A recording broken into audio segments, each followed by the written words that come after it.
Chapter 1 to 5। तुम्हारी हिम्मत कैसे हुई मुझे धोखा देने की? क्या सोचा था मुझसे बचकर निकल जाओगे? दुनिया में कोई भी ऐसी जगह नहीं जो मुझसे तुम्हें बचा सके। ब्लैक डेविल से अगर कोई किसी को बचा सकता है तो वह सिर्फ ब्लैक डेविल ही है। ये शब्द थे मुंबई की सबसे ऊंची बिल्डिंग की छत पर एक बड़े से किंग साइज चेयर पर बीचों बीच बैठे अक्षत जिंदल यानी कि ब्लैक डेविल की। अक्षत जिंदल एशिया का जाना माना बिजनेस टाइकून और जिंदल इंडस्ट्रीज का मालिक। ऐसा कोई बिजनेस नहीं जो अक्षत जिंदल के पास ना हो। प्रॉपर्टी डीलिंग से लेकर शहर में कई बड़े मॉल, सिनेमा हॉल और बड़ी बड़ी प्रॉपर्टी अक्षत जिंदल के नाम पर थी। लेकिन इसके अलावा भी अक्षत जिंदल का एक और पहचान थी ब्लैक डेविल के नाम से। ब्लैक डेविल एशिया का सबसे बड़ा माफिया किंग या यूं कहें मौत का फरिश्ता। लेकिन उसकी ये पहचान केवल उसके नजदीकी लोगों को पता थी। उसके अपने बिजनेस राइवल्स और बिजनेस पार्टनर को भी उसकी असली पहचान नहीं पता थी, क्योंकि ब्लैक डेविल अपने नाम की ही तरह रात को निकलता था। उसके काले कारनामों में शामिल थे गोल्ड स्मगलिंग, फिरौती, बड़ी बड़ी गैर कानूनी प्रॉपर्टी की डीलिंग। शहर के कई बड़े कसिनो भी अक्षत जिंदल के नाम पर थे। वैसे तो अक्षत मर्डर भी करने से पीछे नहीं हटता था, लेकिन उसके कुछ अपने उसूल थे। मौत भी जिसके नाम से डर जाए, जिसका नाम लेते ही दुश्मनों की पतलून गीली हो जाए, ऐसा है black devil. Height 6 foot 3 inch, नीली आंखें, गोरा रंग, 8 पैक एब्स, स्ट्रेट काले बाल जो उसके आंखों तक आते थे, black coat pant, black leather shoes and black goggles, एक हाथ में रोलेक्स की घड़ी, लेफ्ट हैंड की मिडिल फिंगर में diamond ring and right hand में पिस्टल और चेहरे पर क्रिपी स्माइल लिए वो ऊपर से नीचे तक साक्षात डेविल लग रहा था। तभी उसके सामने खड़ा आदमी उसके सामने गिड़गिड़ाने लगता है और अपनी जान की भीख मांगने लगता है। सर, मुझे माफ कर दीजिए, मुझसे बड़ी भूल हो गई जो मैंने ब्लैक डेविल को धोखा देने की सोची। मैं भूल गया कर सकते और ना ही बच्चों के शरीर का सौदा को। मैंने बहुत बड़ी बेवकूफी की जो इस तरह के घटिया काम करने की सोची। मैं भूल गया था कि आप औरतों का कितना सम्मान करते हैं, बच्चों की तस्करी और वेश्यावृत्ति से कितनी नफरत करते हैं, और मैंने यही दोनों घटिया काम करने की कोशिश की। वो आदमी गिड़गिड़ाते हुए बोले जा रहा था, लेकिन उसकी इन बातों का अक्षत पर कोई भी असर नहीं हो रहा था। ये देख वो आदमी फिर से आगे बोला, सर आज आप मुझे माफ कर दीजिए, आज के बाद ऐसी गलती नहीं होगी। मैं अपने सभी साथियों से भी कह दूंगा कि वह ऐसे किसी भी काम में लिप्त ना हो। बस मुझे एक और मौका दीजिए, मुझे जाने दीजिए। मेरे छोटे छोटे बच्चे हैं, मेरा भी एक परिवार है, मुझे उनके लिए छोड़ दीजिए। अक्षत जिंदल उसे लात मारते हुए खुद से दूर करता है और खड़े होकर कुछ कदम चलता है और उस आदमी से कहता है, तुम्हें इस बारे में पहले सोचना चाहिए था। तुम्हें पता है मेरे पास माफी की कोई गुंजाइश नहीं।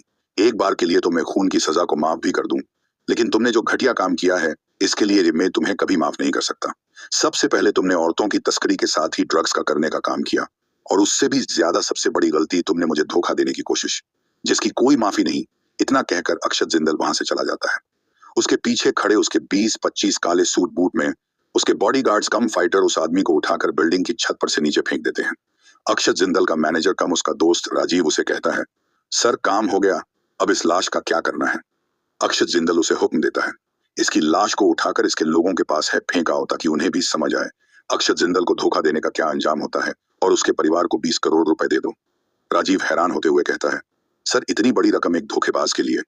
अक्षत जिंदल उसे जवाब देता है, यह रकम उस धोखेबाज के लिए नहीं बल्कि उसके परिवार के लिए है, ताकि उन्हें बेसहारा की तरह इधर उधर दरबदर ठोकर ना खानी पड़े। वैसे भी उसने हमारे लिए बहुत दिन तक काम किया है, इसके बदले उसे थोड़ा तो नाम मिलना ही चाहिए। राजीव सर, आज कपूर इंडस्ट्रीज के साथ हमारी डील के लिए 2 बजे मीटिंग है और 4 बजे ऑस्ट्रेलिया के लिए फ्लाइट है। मिस्टर जॉन डीलिंग के लिए मान गए हैं।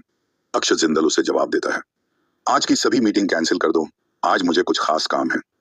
राजीव हर बढ़ाते हुए, लेकिन सर मिस्टर जॉन्स के साथ जो मीटिंग है उसके लिए हमने 4 महीने से कोशिश की है, 800 करोड़ रुपए का डील है।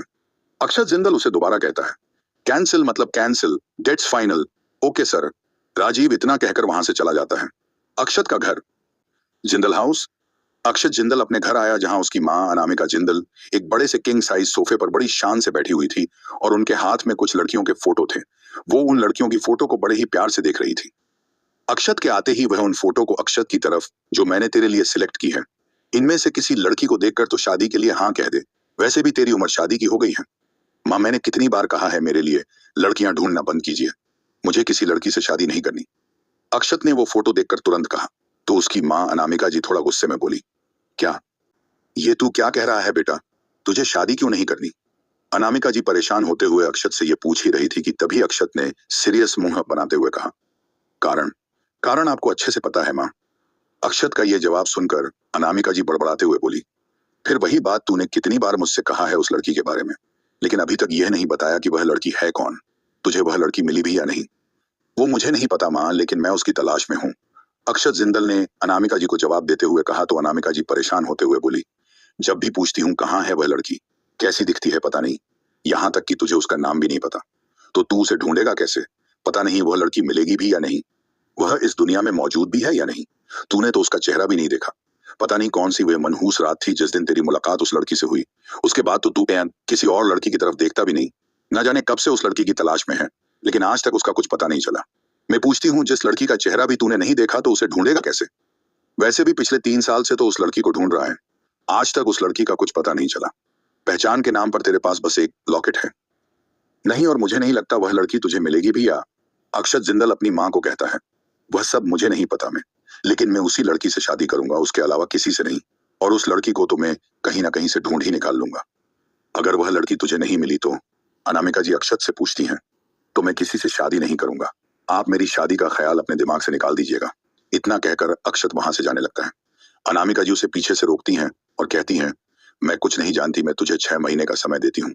अक्षत, तुझे 6 महीने में उस लड़की को ढूंढकर मेरे सामने पेश करना होगा, वरना तुझे मेरी पसंद की लड़की से शादी करनी होगी। अक्षत अपनी माँ की बातों को एक कान से सुनकर दूसरे कान से निकालते हुए वहां से चला जाता है और अपने कमरे में आकर उस लॉकेट को देखते हुए 3 साल पहले की घटना को याद करने लगता है, जब वह ना ही कोई बड़ा बिजनेसमैन था और ना ही कोई माफिया। वह तो बस अक्षत था, अक्षत जिंदल, एक 22 साल का लड़का।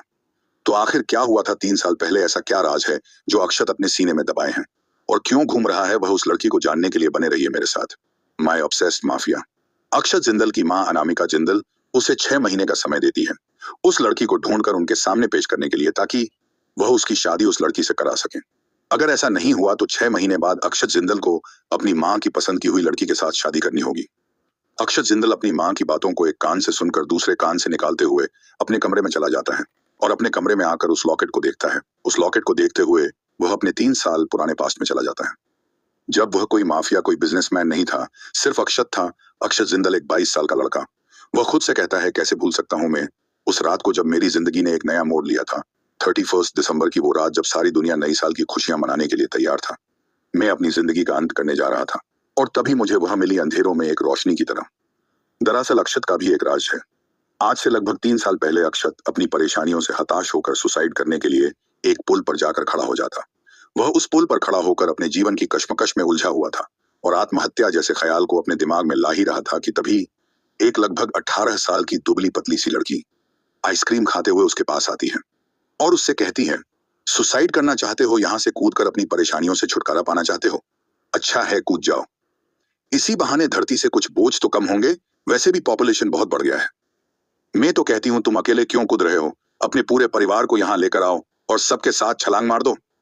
उस दुबली पतली लड़की ने पिंक हुडी पहन रखी थी। उसका पूरा चेहरा उस हुडी से ढका हुआ था। वह भी उस पुल के ऊपर दोनों तरफ पैर करके बैठ जाती है और अक्षत से कहती है, वैसे एक बात बताओ, तुम सुसाइड करना क्यों चाहते हो? अक्षत को जवाब नहीं देता। वह लड़की अक्षत से कहती है, जरूर कोई बड़ी परेशानी रही होगी, इसीलिए तुम इतना बड़ा कदम उठाने जा रहे हो। लेकिन एक बात बताओ, क्या तुम्हारे सुसाइड करने से तुम्हारी सारी परेशानियां खत्म हो जाएंगी? और तुम्हारी जाने के बाद तुम्हारे परिवार का क्या होगा? क्या वह परेशानी तुम्हारे परिवार के ऊपर आ नहीं गिरेंगी? क्या वह परेशानी तुम्हारे परिवार से ज्यादा इंपॉर्टेंट है कि तुम इसे ज्यादा तवज्जो दे रहे हो? तुमने जीवन की आस छोड़कर मौत का दामन थामने का फैसला कर लिया है। जरूर इस परेशानी में कुछ तो बात होगी जो तुमसे तुम्हारे परिवार का आंचल भी छुड़वा रही है। लेकिन क्या कभी सोचा है तुम्हारी जाने के बाद तुम्हारे परिवार का क्या होगा? तुम्हारी फैमिली में तुम्हारी माँ बाप होंगे, भाई बहन होंगे, या कोई ऐसा जिसे तुम बहुत प्यार करते होगे या वह तुमसे बहुत प्यार करता होगा। क्या तुम्हारे जाने के बाद वह जी पाएंगे? एक अक्षत उस लड़की से कहता है, तुम्हें क्या पता मुझे क्या परेशानी है और मैं क्यों इस फैसले को लेने जा रहा हूं। तुम तो चुपचाप बैठकर पुल पर मजे से आइसक्रीम खा रही हो। इस ठंड के मौसम में भला आइसक्रीम कौन खाता है? और तुम इस पुल के ऊपर बैठकर मुझे भाषण दे रही हो। अगर जरा भी पैर लड़खड़ाए तो मेरे से पहले तुम ऊपर पहुंच जाओगी। वह लड़की हंसते हुए अक्षत से कहती है, ऐसा नहीं होगा क्योंकि मेरे नसीब में अभी मौत नहीं लिखी। मैंने यह कोशिश पहले भी 2 बार कर चुकी हूं और दोनों बार फेल हो गई। अक्षत हैरान होते हुए उस लड़की से पूछता है, फिर तुमने तीसरी बार कोशिश नहीं की? वह लड़की हंसते हुए कहती है, नहीं, क्योंकि तीसरी बार मैंने अपनी जिंदगी को मौका दिया और आज तुम्हें मौका दे रही हूं। एक बार फिर सोच लो और अगर मरना ही चाहते हो तो पहले अपने पूरे परिवार को मार देना, ताकि तुम्हारे पीछे कोई रोने वाला ना बचे। वैसे भी तुम्हारे जाने के बाद उन लोगों का जीवन तो मौत से भी बदतर हो जाएगा। अक्षत उस लड़की को बताता है, मेरे पीछे रोने वाले कोई नहीं। पिताजी की मौत 1 साल पहले ही हो गई है। वह मुझसे बहुत प्यार करते थे, फिर मां थी, लेकिन ना जाने क्यों उन्होंने किसी और से शादी कर ली और वह आदमी मुझे बिल्कुल भी पसंद नहीं। मैं उसे अपने पिता के रूप में नहीं देखना चाहता, इसीलिए मैं मरकर अपने पिता के पास जाना चाहता हूँ। यह सुनकर वह लड़की और जोर जोर से हंसने लगती है और अक्षत से कहती है, बस इतनी सी बात, तुम्हारे पिताजी इस जीवन से चले गए तो इसका मतलब यह नहीं कि तुम्हारी माँ का जीवन भी खत्म हो गया। उन्हें भी अपना जीवन जीने का पूरा हक है। एक औरत होने के नाते उन्हें एक जीवन साथी के सहारे की जरूरत है। तुम उनके बेटे होकर जब इस बात को नहीं समझोगे तो दुनिया को तो तुम्हारी माँ जवाब देते देते थक जाएगी। कभी सोचा है तुम्हारे मरने के बाद सारी दुनिया तुम्हारी माँ से सवाल पूछेगी कि भला उनके बेटे ने सुसाइड क्यों किया। तुम्हारी माँ जीवन भर खुद को कोसती रहेगी कि उनके शादी करने के कारण ही उनके बेटे की मौत हो गई। वह जी नहीं पाएंगी। क्या तुम चाहते हो कि तुम्हारे जाने के बाद तुम्हारी माँ घुट घुट कर जिए? उन्हें भी हक है अपनी खुशियां तलाशने का। तुम्हें भी उनकी खुशियों में खुश होना चाहिए। तुम अब बड़े हो गए हो, बच्चे तो नहीं रहे। इतनी छोटी छोटी बातों पर आत्महत्या करने जाओगे? इस दुनिया को देखो, खूबसूरत तारों को देखो। अभी तुम्हारे जीवन में बहुत खुशियां बाकी हैं, लेकिन उन खुशियों को महसूस करने के लिए तुम्हारा जिंदा रहना जरूरी है। देखो खुद को, लगभग 20 साल के तो होगे तुम। एक समय ऐसा आएगा जब तुम्हारे पास भी तुम्हारा जीवन साथी होगा। उस समय तुम्हारी माँ इशुम अकेले रह जाएगी। अगर तुम्हारी माँ किसी से शादी करके अपने दुख सुख को बांट भी रही है तो तुम्हें तो खुश होना चाहिए। जैसे मैंने अपने जीवन को दूसरा मौका दिया, वैसे तुम भी दो। इसके बाद वह लड़की अपनी आइसक्रीम अक्षत जिंदल को देते हुए उनसे कहती है, इस आइसक्रीम को खाओ और ठंडे दिमाग से सोचो क्या तुम्हारा यह फैसला सही है। आशा है इसकी ठंडक तुम ही सही फैसला लेने में मदद करेगी। अब मैं चलती हूँ। वह लड़की उसे अपना आइसक्रीम देकर वहां से जाने लगती है। कुछ देर उस आइसक्रीम को अपने हाथ में लिए अक्षत जिंदल कुछ सोचने लगते हैं और सोचने के बाद अक्षत जिंदल को अपनी भूल का एहसास होता है। वह उस लड़की का चेहरा नहीं देख पाता। अब उसे उस लड़की का चेहरा देखने की इच्छा होती है। वह उसे कहते हैं, क्या मैं तुम्हारा चेहरा देख सकता हूँ? अंधेरे के कारण तुम्हारा चेहरा दिखाई नहीं दे रहा। कौन हो तो तुमने मेरे बारे में तो सब कुछ जान लिया, लेकिन अपने बारे में कुछ नहीं बताया। और तुमने सुसाइड करने की क्यों सोची और तुम्हारा मन कैसे बदला? मुझे भी तो बताओ। अब मैं भी तुम्हारे बारे में जानना चाहता हूँ। वह लड़की बताती है, मेरी माँ के मौत के बाद मेरी भी जीने की इच्छा नहीं थी, लेकिन मैंने अपनी जिंदगी को दोबारा मौका दिया और मुझे इस बात की खुशी है। और रही बात मेरे चेहरा देखने की, तो अगली बार जब मिलेंगे तो अपना चेहरा जरूर दिखाऊंगी। तब तक के लिए तुम्हें जिंदा रहने की जरूरत है। वह लड़की आगे जाने लगती है। अक्षत उसका पीछा करते हुए उसे कहते हैं, लेकिन मैं तुम्हें पहचानूंगा कैसे? वह लड़की अपना एक लॉकेट फेंक देती है और चिल्लाते हुए कहते हैं, यह लॉकेट उन दोनों के मिलने में मदद करेगी। इसे वह संभाल कर रखें, क्योंकि यह लॉकेट उसकी माँ की आखिरी निशानी है। तब से लेकर आज तक अक्षत उस लड़की की तलाश में है। वह उस लड़की के बारे में कुछ नहीं जानते, ना ही उसका नाम, नहीं उसका चेहरा और ना ही उसका पता। अक्षत के दिमाग में सिर्फ उस लड़की की छवि है, लेकिन उन्हें पूरा भरोसा है वह उस लड़की को कहीं सबरी ढूंढ कर निकाल लेंगे। तभी एक फोन कॉल रिंग होती है। कॉल उठाने पर अक्षत को सामने से राजीव बताता है, सर उस लड़की के बारे में एक जरूरी इंफॉर्मेशन मिली है जिसे आपने ढूंढने की जिम्मेदारी हमें दी है। यह सुनकर अक्षत के इमोशनलेस चेहरे पर एक हल्की सी मुस्कुराहट आती है। वह राजीव से कहते हैं, मैं अभी पहुंच रहा हूं। इतना कहकर अक्षत फोन रख देते हैं और लॉकेट को देखते हुए कहते हैं, मैं बहुत जल्द तुम्हें ढूंढ निकाल लूंगा। वह दिन दूर नहीं जब मैं तुमसे मिलूंगा। दृश्य 2। और इस तरह सिंड्रेला को उसका प्रिंस चार्मिंग उसे क्रिस्टल शूज पहनाकर अपनी रानी बना लेता है और दोनों की यह लव स्टोरी पूरी होती है। हाँ, मुझे मेरा प्रिंस चार्मिंग कब मिलेगा? खुशी किताब बंद करके खुद से बातें करती है। तू जब सपनों की दुनिया से बाहर निकलेगी तब। निकिता खुशी को ताना मारते हुए कहती है। खुशी पीछे पलटकर देखती है। निकिता उसके पीछे खड़े होकर उस पर तंज कस रही है। वह निकिता से कहती है, तू फिर आ गई मुझे परेशान करने। निकिता खुशी को बताती है, हमारी ग्रेजुएशन कंप्लीट हो गई है और रिजल्ट भी आ गया है। हमें जल्द ही इस हॉस्टल को खाली करना होगा। तूने कुछ सोचा है यहाँ से वापस जाकर क्या करेंगी? मुझे तो परेशानी से नींद ही नहीं आ रही, कहीं मम्मी पापा मेरी शादी ना करा दें। और तू है कि यहाँ सोकर सिंड्रेला की किताबें पढ़ रही हैं। खुशी हमारी इस कहानी के मुख्य कलाकार। निकिता से कहते हैं, अब सिंड्रेला की किताबें ना पढ़े तो क्या करें? जिंदगी भर एजुकेशनल बुक्स पढ़कर दिमाग पक गया है। यह किताबें थोड़ा सा रोमांच तो हमारे जीवन में लाती हैं, वरना कॉलेज में तो एक भी बॉयफ्रेंड नहीं बना, सिंगल के सिंगल ही रह गए। निकिता खुशी की टांग खींचते हुए कहती है, तो तूने ही बॉयफ्रेंड क्यों नहीं बनाया? तुझे ही तो परफेक्ट बॉयफ्रेंड चाहिए। मैंने तो कितनी बार कहा यूं ही किसी से दोस्ती कर ले। अरे जवानी है, थोड़ा सा टाइम पास करके बीत जाएगी, लेकिन तुझे तो एक लॉयल बॉयफ्रेंड चाहिए जिससे तू शादी भी कर सके, और आज के जमाने में ऐसे बॉयफ्रेंड से मिलते कहाँ हैं। खुशी निकिता से कहती है, तो मैं क्या करती, तू तो जानती है मैं दिखने में ज्यादा खूबसूरत भी नहीं, साधारण सा चेहरा है मेरा। आज के जमाने में जहां रूप की पूजा होती है वहां गुण कहाँ काम आने वाले हैं। जो भी बॉयफ्रेंड आज तक मिला, या तो कोई मेरे जरिए मेरी सहेलियों से दोस्ती करना चाहता था, या फिर एक नंबर के छिछोरे। लेकिन मुझे एक ऐसा बॉयफ्रेंड चाहिए था जिससे मैं अपने दिल की सारी बातें कह सकूं, जो कि आज तक मुझे मिला ही नहीं। जिसे देखो वही ब्यूटीफुल गर्ल्स के पीछे भागते हैं, मुझे ऐसी साधारण सी लड़की को भला कौन पसंद करेगा, इसीलिए किताबों से ही जी बहला लेती हूँ। निकिता खुशी को हौसला देते हुए कहते हैं, तो चिंता ना कर, तेरे जीवन में भी तेरा प्रिंस चार्मिंग जरूर होगा, जिसे रूप से नहीं गुण से प्यार होगा। वैसे भी हमारे कॉलेज की नंबर 1 स्टूडेंट है तू, लेकिन कुछ सोचा है इस ग्रेजुएशन को पूरा करने के बाद तो आगे जीवन में क्या करने वाले हैं? मेरे पापा मम्मी तो मेरी शादी करा देंगे, पर मैं भी कुछ करना नहीं चाहती, लेकिन जहां तक मैं जानती हूँ तेरा तो सपना था मल्टीनेशनल कंपनी में एक अच्छी पोस्ट पर काम करना। क्या तूने कुछ सोचा है? तो किस कंपनी में इंटरव्यू के लिए जाएगी? खुशी निकिता को बताते हैं, नहीं मैंने अभी कुछ ऐसा सोचा नहीं है। तू तो जानती है बड़ी कंपनियों में काम करने के लिए बड़ी पहुंच की जरूरत होती है, जो कि मेरे पास नहीं है। टैलेंट के बलबूते पर मैं कुछ करने की सोच रही हूँ, लेकिन पापा उन्होंने तो और परेशान करके रखा है। माँ जब तक जिंदा थी नाना जी सब संभालते थे, उनके दिए हुए घर के किराए कारण ही मेरी एजुकेशन पूरी हुई। वह तो अच्छा हुआ कि नाना जी ने उस घर की कागज माँ के नाम पर किए हुए थे, वरना पापा अपनी जुए की लत के कारण जैसे आज तक हर चीजों को बेचकर जुआ खेलते आए हैं, वैसे ही इस घर को भी बेच देते। अब नाना जी और मैं तो इस दुनिया में नहीं है, लेकिन पापा है। अब चाहे अच्छे हो या बुरे, लेकिन वह मेरी जिम्मेदारी है। बस किसी तरह वह अपनी जुए की लत छोड़ देते तो हमारी जिंदगी और भी अच्छी हो जाती। वैसे वह किराए का घर खाली करने के लिए मैंने कह दिया है, क्योंकि मैं वहां वापस जा रही हूँ। तभी खुशी का फोन रिंग होता है। खुशी जब फोन उठाती है तो उस पर जो इंसान था उसकी बातें सुनकर खुशी चौंक जाती है। वह एकदम से खड़ी हो जाती है और कहती है, मैं अभी पहुंच रही हूँ। निकिता के पूछने पर खुशी उसे बताती है, मेरे पापा ने ही उस घर को भी गिरवी रख दिया था और उस पैसे से जुआ खेल गए हैं। अब घर भी मेरे हाथ से निकल गया। घर में लोन शार्क वाले आए थे और उन्होंने घर में बहुत तोड़फोड़ की है। पापा भी घायल हो गए हैं। मुझे जल्द से जल्द घर पहुंचना होगा। निकिता खुशी से कहती है, तू आराम से जाना और जो भी बात होगी मुझे बताना। क्या आने वाला है खुशी के जीवन में मोड़ जानने के लिए बने रहिए मेरे साथ my obsessed mafia, black devil mafia. खुशी अपने हॉस्टल में अपनी सहेली निकिता के साथ हंसी मजाक कर रही थी और अपने आने वाले भविष्य के बारे में विचार कर रही थी। अभी अभी उसका ग्रेजुएशन कंप्लीट हुआ था और उसे अपने फ्यूचर में किस जगह जॉब करने हैं वह सोच ही रही थी कि तभी उसका फोन रिंग होता है। उस फोन की दूसरी तरफ उसके किराएदार थे, जो खुशी को बताते हैं कि उसके पिता ने उसके घर को जुए के लिए गिरवी रख दिया है और अभी भी कुछ अमाउंट बाकी है, जिसको लेने के लिए लोन शार्क वाले उसके घर पर तोड़ फोड़ करके गए हैं, जिसमें उसके पिता भी घायल हो गए हैं। उसे जल्द से जल्द वापस मुंबई आना होगा। इतना सुनकर खुशी हमसे कहती है, मैं आ रही हूँ। बस फिर क्या था, अगली ही ट्रेन पकड़कर वह वापस मुंबई आ जाती है। घर वापस आकर वह देखती है चारों तरफ टूटा फूटा सामान बिखरा पड़ा है। उसके किराएदार भी लोन शार्क वालों डर के मारे घर छोड़कर चले गए हैं। वह अपने पिता को देखने के लिए कमरे में जाती है तो देखती है उसके पिता शराब पीकर बेड पर पड़े हैं। वह होने उठाती है और कहती है, पापा आप कैसे हैं? आपको होना लोगों ने ज्यादा तो नहीं मारा? आपको कहीं चोट तो नहीं लगी? चलिए मैं आपको हॉस्पिटल ले चलती हूँ।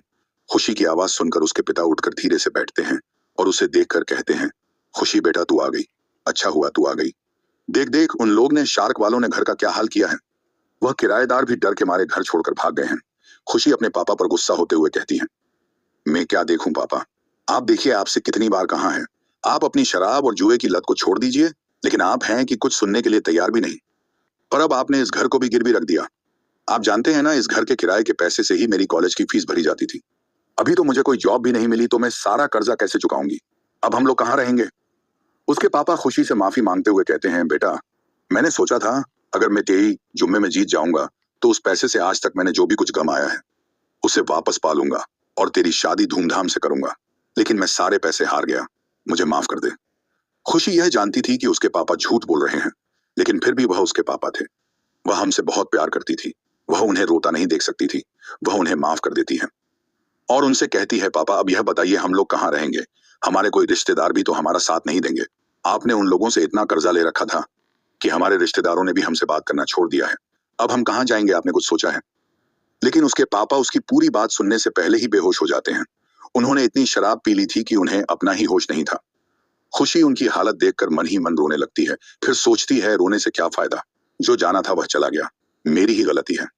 माँ के बाद इस प्रॉपर्टी को अपने नाम कर लेना चाहिए था। इसके बाद पापा इसे बेच भी नहीं पाते, लेकिन मैंने पापा पर भरोसा करके इस घर को माँ के नाम पर ही छोड़ दिया था और कानूनन अब पापा ने ही इसे गिरवी रख दिया है। अब मुझे कोई और जगह तलाश नहीं होगी ताकि हम लोग अपना सर झुका सके। खुशी अपने ना जाने कितने रिश्तेदारों को फोन करते हैं, लेकिन कोई भी उसका फोन नहीं उठाता। सबको पता था कि उसके पापा ने कितना कर्जा ले रखा है। वह उसे चुका तो पाएंगे नहीं, बल्कि उन लोगों पर बोझ बनकर रह जाएंगे। खुशी परेशान हो जाती है। उसे कुछ समझ नहीं आ रहा था, उसकी अभी नौकरी भी नहीं लगी है कि वह नए घर के खर्चे को अफोर्ड कर सके।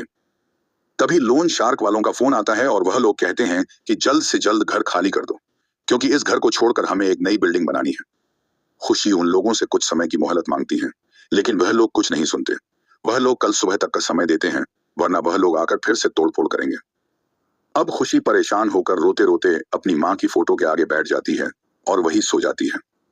सुबह जब उसकी आंख खुलती है 10 बज चुके थे। वह जल्दी जल्दी अपना बचा कुचा सामान पैक करने लगती है, तभी दरवाजे की घंटी बजती है। खुशी जाकर दरवाजा खोलती है। वह देखती है दरवाजे पर लोन शार्क वाले खड़े हैं। वह लोग खुशी से कहते हैं, जल्दी सामान लेकर बाहर जाओ, वरना हम तुम्हारे सम्मान को उठाकर बाहर फेंकने लगेंगे। खुशी उन लोगों से लड़ने लगते हैं और कहती है, कैसे लोग हो तुम, बिल्कुल भी समय नहीं दे सकते। हम कहाँ जाएंगे? हमें कहीं जाने का मौका तो दो, हमें कुछ इंतजाम करने का समय दो। तुम लोगों में इंसानियत नहीं है क्या? तुम्हारे घर में परिवार और बच्चे नहीं हैं? खुशी की बातें सुनकर लोन शार्क में जो मेन आदमी था, वो खुशी पर गुस्सा होने लगता है और उसे बताता है, क्या तुम्हें पता है तुम्हारे पिता ने क्या किया है? अगर तुम्हें पता चलेगा तो तुम अपने पिता से नफरत करने लगोगी। और उसका सामान उठाकर बाहर फेंकने लगता है। खुशी उससे कहती है, मेरा सामान बाहर मत फेंको, हम चुपचाप चले जाएंगे। खुशी उनसे कहती है, मुझे पता है मेरे पिता ने क्या किया है। उन्होंने इस घर को गिरवी तो ही रखा है, बेचा तो नहीं है। तुम लोग रुक जाओ। वह आदमी खुशी को कुछ और भी बताने वाला होता है कि तभी उसके लोग सामान फेंक ही रहे होते हैं कि तभी उनकी नजर खुशी के बैग में पड़ी फोटो पर पड़ती है। वह आदमी उस फोटो को देखकर हैरान हो जाता है। दूसरी तरफ खुशी के पिता बेड पर नशे में पड़े थे और नशे में खुशी से माफी मांग रहे थे। मुझे माफ कर दो खुशी, मुझे ऐसा नहीं करना चाहिए था, लेकिन मेरे पास दूसरा कोई रास्ता नहीं था। खुशी को ऐसा लगता है उसके पिता घर को गिरवी रखने के लिए उससे माफी मांग रहे हैं। अब उसे मन में दया नहीं लगती है और वह मन ही मन अपने पिता को माफ कर देती है। तभी कुछ देर में खुशी अचानक बेहोश हो जाती है। उसने कल रात से कुछ नहीं खाया था। ऊपर से इतनी सारी टेंशन, कमजोरी के मारे उसे चक्कर आने लगता है और वह बेहोश होकर गिर पड़ती। इधर अक्षत जिंदल अपने ऑफिस से कॉल आने पर वहां पहुंचता है, जहां वह एक नई लड़की को देखता है और पूछने पर उसे पता चलता है कि यह वही लड़की है जिसने उस रात उसकी जान बचाई थी। अक्षत उस लड़की के सामने 1015 लॉकेट रख देता है और उनमें से किसी एक लॉकेट को पहचानने के लिए कहता है। वह लड़की सही लॉकेट को पहचान नहीं पाती। अक्षत कुछ लड़की पर गुस्सा होते हुए कहता है, चुपचाप यहाँ से चली जाओ, वरना पता नहीं मैं तुम्हारा क्या हाल करूंगा। मैं और तू पर हाथ नहीं उठाता, वरना मुझे धोखा देने की सजा तुम जानती नहीं। वह लड़की डर के मारे वहां से चली जाती है। अक्षत मन ही मन सोचता है, ना जाने कितनी ही लड़कियां आज तक मेरे सामने आई, लेकिन आज तक मुझे वह नहीं मिली। ना जाने मुझे अभी कितना इंतजार करना होगा। इसके बाद अक्षत राजीव को फोन करता है और उससे कहता है, मेरी ऑस्ट्रेलिया की टिकट बुक करो, मैं आज ये मिस्टर जॉन से मिलना चाहता हूँ। अक्षत जिंदल अपने बिजनेस के लिए ऑस्ट्रेलिया चले जाते हैं। इधर खुशी के घर में लोन शार्क वाले तोड़फोड़ कर रहे थे। खुशी जब उन्हें तोड़फोड़ करने से मना करती है, वह लोग खुशी को कुछ बताना चाहते थे, लेकिन इससे पहले कि वह लोग खुशी को कुछ बता पाए, खुशी उनसे कहती है, मुझे पता है मेरे पिता ने इस घर को बेच दिया है। तभी वह देखती है खुशी के पिता बेड पर नशे में पड़े हैं और उससे नशे में माफी मांग रहे हैं। मुझे माफ कर दो खुशी, मुझे ऐसा नहीं करना चाहिए था। खुशी को अपने पिता की हालत पर तरस आता है और वह मन ही मन उन्हें माफ कर देती है। लोन शार्क वाले खुशी का सामान उठाकर बाहर फेंक ही रहे थे, तभी खुशी के सम्मान में उन्हें एक फोटो दिखाई देती है। इस फोटो को देखकर वो हैरान हो जाती है। इतनी ही देर में खुशी अचानक चक्कर खाकर बेहोश होकर गिर जाती है। कल रात से कुछ नहीं खाया था, इसीलिए कमजोरी से उसे चक्कर आ जाते हैं। अगले पल खुशी को जब हो जाता है तो वह खुद को एक आलीशान बंगले में कैद पाती है। वह चारों तरफ इधर उधर देखती है, लेकिन वहां दूर दूर तक कोई नहीं था। खुशी घूमते घूमते नीचे लाउंज में आती है। दोनों तरफ आलीशान सोफा, बड़े बड़े गुलदस्ते, बड़ी सीढ़ियां जो ऊपर कमरे की तरफ जाती हो। इन्हीं के जरिए खुशी नीचे की तरफ आई थी। वह चारों तरफ अपनी नजर घुमाती है। इतना आलीशान बंगला उसने सिर्फ अपने सपनों में ही देखा था, या किसी बड़ी फिल्म में सफेद संगमरमर के दीवारों से बनी यह आलीशान हवेली किसी सिंड्रेला की कहानियों की तरह लग रही थी। तभी वहां किसी के कदमों की आवाज आती है। खुशी उन कदमों की आवाजों को सुनकर वापस ऊपर उसी जगह चली जाती है जहां से वह आई है। वह कदमों की आवाज धीरे धीरे नजदीक आ रही थी। तभी एक आवाज से खुशी उठकर खड़ी हो जाती है। यह आवाज खुशी से पूछती है, तुम्हें होश आ गया? तुम्हें कुछ चाहिए? तुम्हारे लिए नाश्ता बाहर टेबल पर रखा हुआ है, आकर खा लो। खुशी उस आवाज का पीछा करते हुए आती है। उसे कोई दिखाई नहीं देता। वह पुकार कर कहती है, कौन हो तुम? मुझसे क्या चाहते हो? और मुझे यहाँ बंदी बनाकर क्यों रखा है? मेरे पापा कहाँ हैं? वह आवाज खुशी से कहती है, माफ करना, इसका जवाब हम तुम्हें नहीं दे सकते जब तक हमें इजाजत नहीं मिल जाती। लेकिन तुम फिक्र मत करो, तुम्हारी जरूरत का सारा सामान तुम तक पहुंच जाएगा। सिया इस बात पर ध्यान देते हुए कहती हैं, जब तक तुम लोगों को इजाजत नहीं मिल जाती, तुम्हारे कहने का मतलब क्या है? क्या तुम लोगों ने किसी के कहने पर मुझे किडनैप किया है? तुम्हारा बॉस कौन है और मुझसे चाहता क्या है? देखो, अगर तुम लोगों ने फिरौती के लिए मुझे किडनैप किया है, तो मैं तुम लोगों को यह बताना चाहती हूँ कि तुमने गलत इंसान को पकड़ा है। मेरे पास कोई पैसे नहीं है, बस प्रॉपर्टी के नाम पर एक घर था, वह भी मेरे पापा ने गिरवी रख दिया। अब तुम लोगों को कुछ हासिल नहीं होगा, तुम लोग मुझे जाने दो। लेकिन वह आवाज खुशी के इस बातों का कोई जवाब नहीं देती। खुशी बहुत देर तक उसके जवाब का इंतजार करती है। जब कोई जवाब नहीं मिलता तो वह खाना खाने से इनकार कर देती है। फिर भी वह आवाज खुशी को कोई जवाब नहीं देता। अब तक खुशी को बहुत जोर से भूख लग चुकी थी। वह चालाकी जानती थी, अगर वह खाना नहीं खाएगी तो वह और कमजोर पड़ जाएगी और उसे यहाँ से निकलने के लिए ताकत की जरूरत है। इसीलिए वह उस खाने को खा लेती है। खाना खाने के बाद खुशी यह सोचती है कि उसे यहाँ पर कैद क्यों गया है और किसने किया है। वह तो किसी को जानती नहीं, क्या पापा द्वारा लिए गए लोन देने वाले शख्स ने मुझे किडनैप किया है। फिर वह अपने दिमाग पर जोर डालती है। बेहोश होने से पहले उसके आसपास कौन था, उसे याद आता है। लोन शार्क वालों से वह झगड़ा कर रही थी कि उसके घर में तोड़फोड़ ना की जाए। उसके बाद वह बेहोश हो गई और उसकी आंख ही था यहाँ खुली। इसका मतलब उन्हीं लोगों ने मुझे किडनैप किया। लेकिन क्यों? उन लोगों ने तो मेरे घर पर कब्जा कर लिया है, तो मुझे किडनैप करने की क्या वजह हो सकती है? ये लोग तो मुझे इस बारे में बताने वाले नहीं। मुझे इस बारे में पापा से पूछना होगा, लेकिन इसके लिए मुझे यहाँ से निकलना होगा। उसके बाद खुशी यहाँ वहां देखने लगती है। वहां से बाहर जाने के लिए रास्ता ढूंढते हैं और कुछ ही देर में वह खिड़की के सहारे लंबी सी रस्सी बांधकर नीचे उतरने की कोशिश करती है। लेकिन जब वह खिड़की से बाहर जाती है तो उसे तो चक्कर ही आने लगते हैं, क्योंकि यह घर काफी ऊंचा और बड़ा था। हर खुशी इस वक्त जिस जगह पर खड़ी थी वह लगभग 16 माले पर था, यानी कि खुशी का यहाँ से निकलना भी मुश्किल है। वह मन में सोचती है, अब वह यहाँ से कैसे निकले। पास भागने के लिए बहुत से रास्ते ढूंढती है, लेकिन उसे रास्ता नहीं मिलता। वह भागकर नीचे आती है और इधर उधर से भागने की कोशिश करती है। तभी उसकी नजर रसोई घर पर जाती है।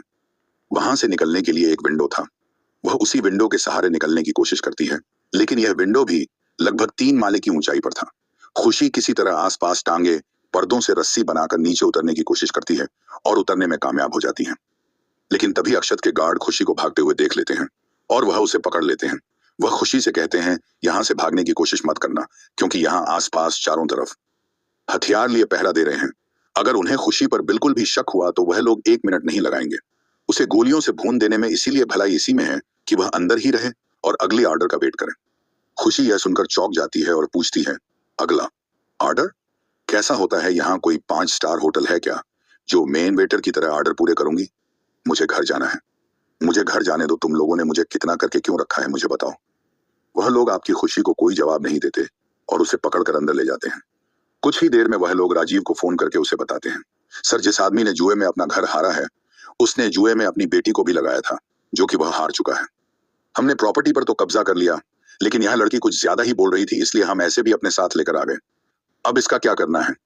राजीव उन लोगों से पूछता है, उस लड़की को कहाँ रखा है? वह लोग बताते हैं, सर, उसे हमने ब्लैक डेविल सर के फार्म हाउस पर रखा है। वह लड़की बहुत चिल्ला रही है और भागने की कोशिश भी कर रही है।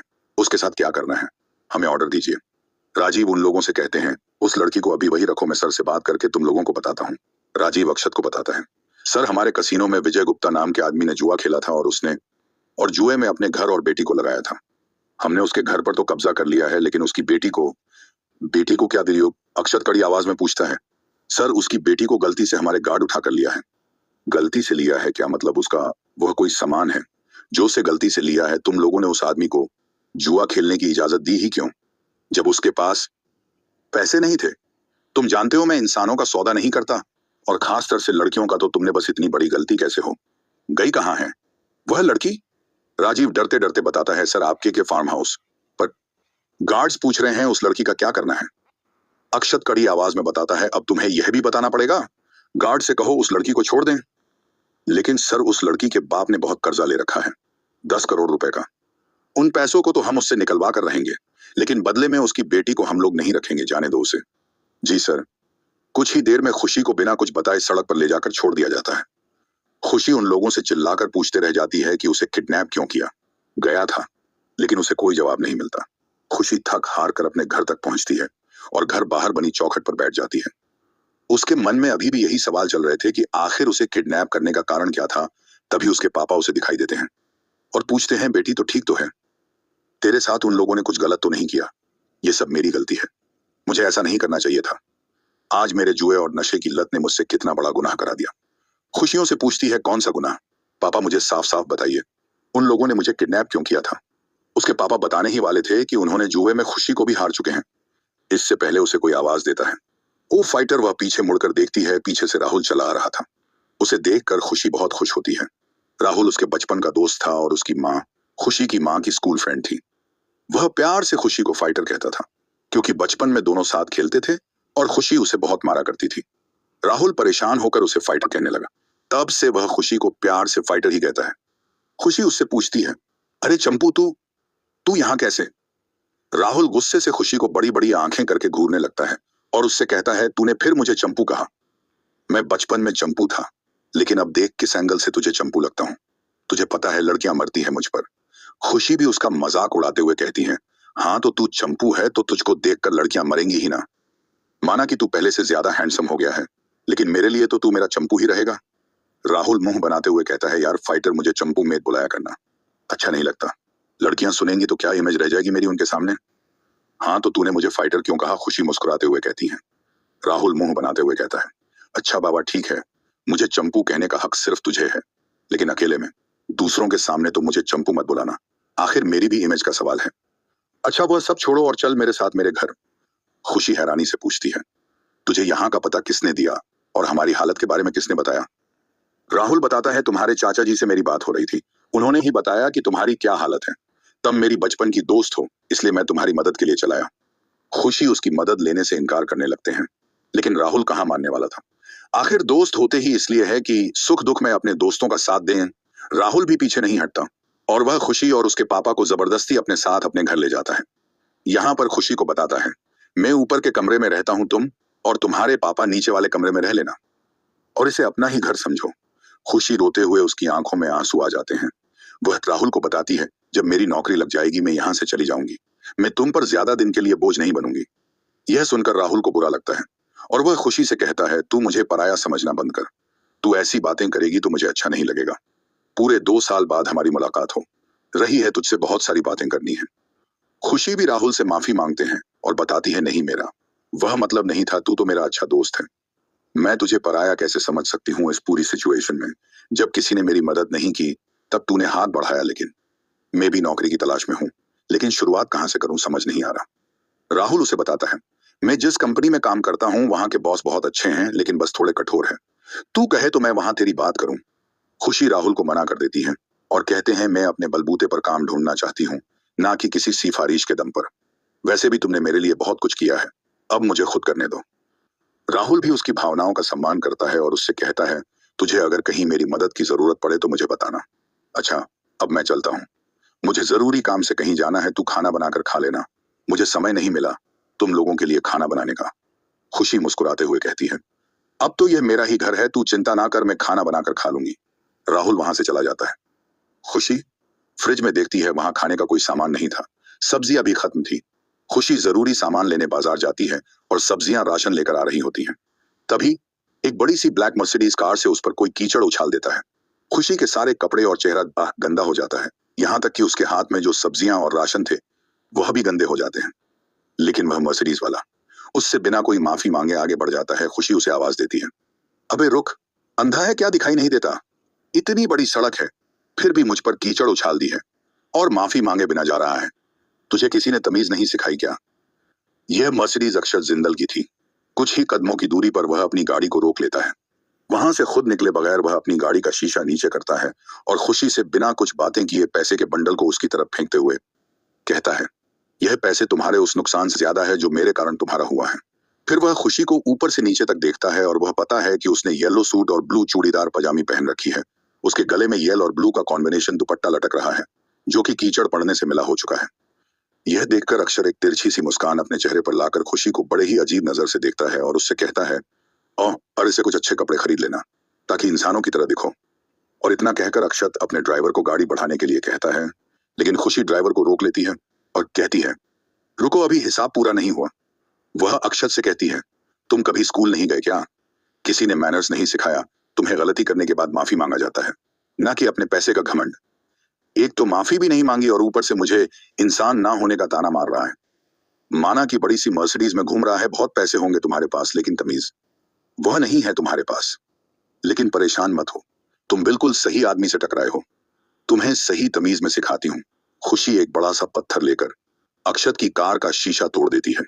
अक्षत उसे देखता रह जाता है और वह अक्षत के पास आकर जो पैसे अक्षत ने खुशी को दिए थे उस पैसे के साथ 1 रुपया मिलाकर उसे दे देती है और उससे कहती हैं, यह उस नुकसान के पैसे हैं जो मैंने तुम्हारा किया। तुम्हारी गाड़ी का शीशा तोड़कर इन पैसों से नया शीशा लगवा लेना ताकि तुम्हें साफ साफ दिखाई दे कि तुम्हारे अलावा भी रास्ते पर कोई चल रहा है। क्या करने वाला है अक्षत? क्या होगा जब खुशी को समझ आएगा कि उसने गलती से पंगा ले लिया है ब्लैक डेविल से?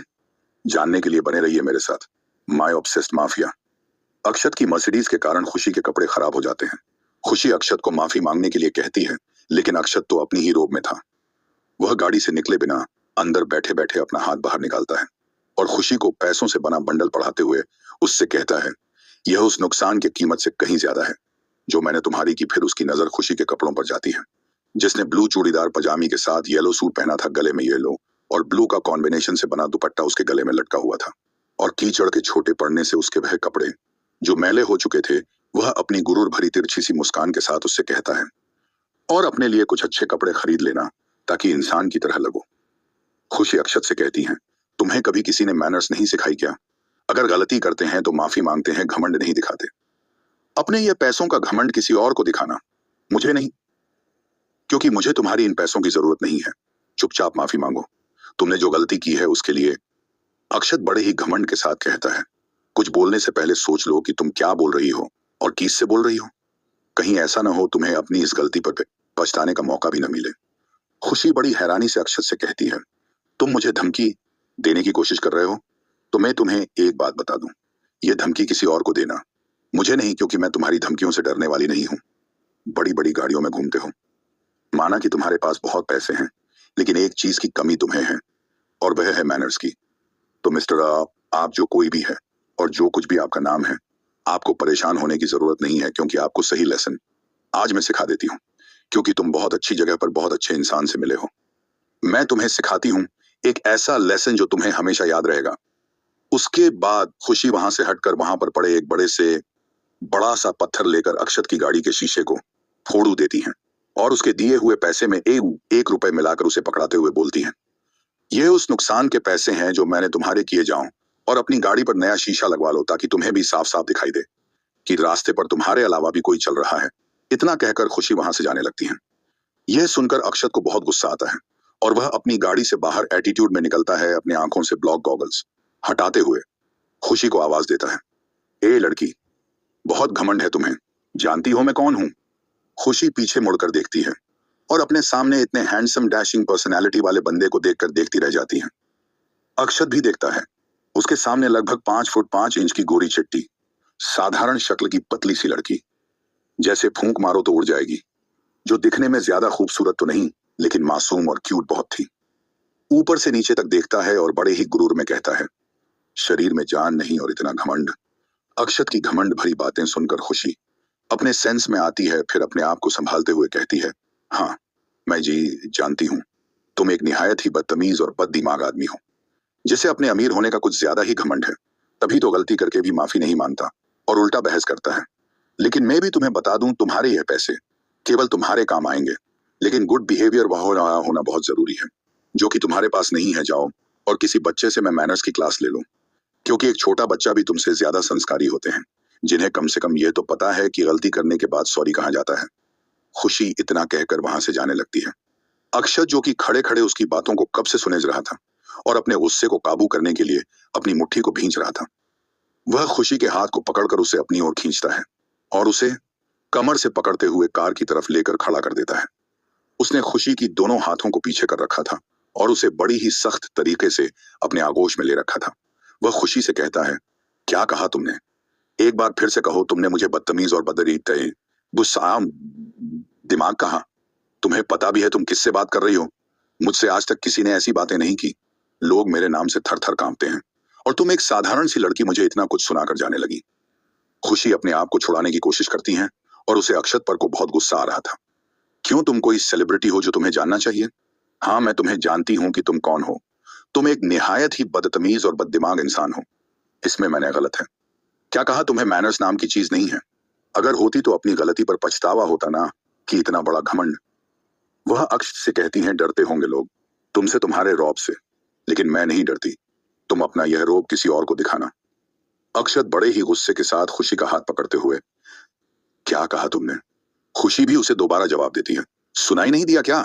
तो एक एक बार क्यों 100 बार कहूंगी तुम बदतमीज और बददिमाग हो, तुम्हें तमीज नाम की कोई चीज नहीं। अक्षत का गुस्सा 7वें आसमान पर था। आज तक उससे किसी ने ऐसी बातें नहीं की थी। वह खुद को कंट्रोल नहीं कर पाता और खुशी का मुंह बंद करने के लिए उसे जबरदस्ती किस करने लगता है। खुशी खुद को बचाने के लिए बहुत हाथ पैर मारती है, लेकिन खुद को उसके मजबूत हाथों से छुड़ा नहीं पाती। आखिरकार वह अक्षत को खुद से दूर करने के लिए उसके होठों पर काट लेती। अक्षत उसे एक झटके में खुद से दूर करता है और अपने होठों को पूछते हुए उससे कहता है, तुम्हारी हिम्मत कैसे हुई मुझे काटने की? एक से बढ़कर एक खूबसूरत लड़कियां मरती हैं मेरे करीब आने के लिए, और तुम जैसी साधारण सी लड़की ने इस तरह से मुझे खुद से दूर कर दिया। खुशी अपने आप को संभालते हुए कहती है, मरती होंगी लेकिन मैं नहीं मरती, और तुम जैसे बदतमीज इंसान के साथ तो यही होना चाहिए। यह सुनकर अक्षत उसकी तरफ बढ़ने लगता है। खुशी 2 कदम पीछे जाकर अक्षत को उंगली दिखाते हुए कहती है, अगर दोबारा मेरे करीब आने की कोशिश की तो यह तुम्हारे लिए अच्छा नहीं होगा, समझे? जैसे तुम्हारी गाड़ी का कांच थोड़ा है, वैसे तुम्हारा सभी फोड़ दूंगी। समझते क्या हो तुम अपने आप को? बहुत बड़े 30 मार खान हो तुम। अपने पैसे का घमंड किसी और को दिखाना, मुझे नहीं। इतना कहकर खुशी वहां से चली जाती है। अक्षत के गार्ड उससे पूछते हैं, सर अगर आप कहें तो उस लड़की को आज ही उठा लेते हैं। अक्षत उन्हें हाथ दिखाते हुए रोक लेता है और उनसे कहता है, इसकी कोई जरूरत नहीं। मैंने उस लड़की के साथ जो किया है वह हमेशा याद रखेगी। वैसे भी इन जैसे आम लड़कियों को मुंह लगाने की जरूरत नहीं। अक्षय तो अपने घर पहुंचता है। वहां राजीव उसे बताता है, सर एक गार्ड ने हमें बताया आप जिस लॉकेट वाली लड़की की तलाश कर रहे हैं उसके बारे में पता चल चुका है। अक्षय उसे बताता है, इस बार भी हर बार की तरह फिर से कोई झूठी और मक्कार लड़की आ जाएगी। नहीं सर, इस बार पक्की खबर है, हमारे पास सबूत है। गार्ड उसे खुशी की फोटो लाकर दिखाता है। उस फोटो में खुशी के गले में वही लॉकेट है। अक्षत इस फोटो को देखकर हैरान हो जाता है, क्योंकि यह फोटो लगभग 13 साल की खुशी की थी। अक्षत इस फोटो को देखकर कहता है, इस लड़की को तुम लोग पहचानोगे कैसे? यह फोटो तो पुरानी है, वह लड़की तो बड़ी हो गई होगी। गार्ड बताते हैं, सर कुछ दिन पहले हमने उस लड़की को किडनैप किया था और आपके फार्म हाउस पर रखा था। उसके बाप ने हमसे बहुत बड़ा कर्जा ले रखा है। हम उस लड़की को पहचानते हैं, अगर आप कहे तो उस लड़की को उठा लिया जाए। अक्षत अपने गार्ड को ऑन ऑर्डर दे देता है और उनसे कहता है, ध्यान रखना उस लड़की को कुछ भी ना हो। कुछ ही पल में खुशी अक्षत के फार्म हाउस पर कैद पाई जाती है। खुशी उन लोगों से चिल्ला चिल्ला कर कह रही थी, तुम लोगों ने मुझे दोबारा किडनैप क्यों किया? मुझे जाने दो। मुझे समझ नहीं आ रहा तुम लोग बार बार मुझे किडनैप क्यों कर लेते हो और मुझे कोई जवाब भी नहीं देते। आखिर किसके कहने पर तुम लोग मुझे किडनैप करते हो और क्यों? खुशी जिस रूम में खड़ी थी उसे रूम के चारों तरफ शीशे लगे थे, जिससे कि आर पार देखा जा सकता था। खुशी हम लोगों को नहीं देख पा रही थी, लेकिन वह लोग खुशी को साफ साफ देख सकते थे। अक्षत जब शीशे के दूसरी साइड से खुशी को देखता है तो उसकी आंखें फटी की फटी रह जाती हैं। उसके दिमाग में आज सुबह की सारी घटनाएं घूम जाते हैं। उसे खुशी को किया अपना किस याद आने लगता है और यो खुशी को घमंडी और बदतमीज समझता है। वह अपने गार्ड से पूछता है, यह किसे उठा लाए तुम लोग? इस लड़की को उठाने के लिए किसने कहा था?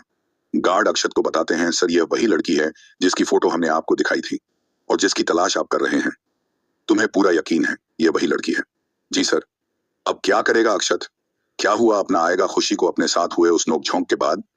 जानने के लिए बने रहिए मेरे साथ माय ऑब्सेस्ड माफिया। आगे बढ़ने से पहले हमारे चैनल अब्दुल रहीम एक्सप्लेनर यूट्यूब चैनल को सब्सक्राइब करें।